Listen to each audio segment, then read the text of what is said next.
Question 4. Which of the choices below is an asymptote of the equation f of x is equal to 54 raised to x minus 3 and the whole thing minus 6?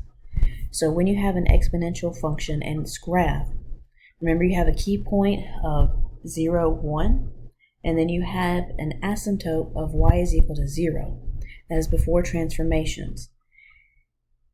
Now, the y equals 0, that's before the transformation. So in order to move that asymptote, you can either move it up or down.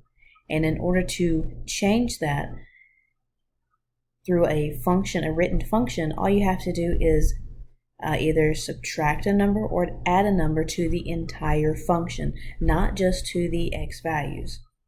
Okay, so if we look at a graph of these exponential functions, notice here I have 2 raised to x, 3 raised to x, 4 raised to x, 5 raised to x, and 6 raised to x. I have all those graphed over here. So if I say add 3, if I add 3 to this, okay, it moved up. Okay? So it moved up by 3. If I subtract 3, it'll move down by 3. And same thing with all of these. They'll all move up or down,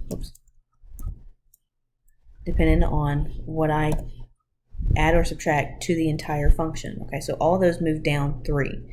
Okay, if I had added a positive 3, that would move them all up 3. So notice how I moved all of them down 3. Let me move this down a little bit too. Okay, so they all move down 3.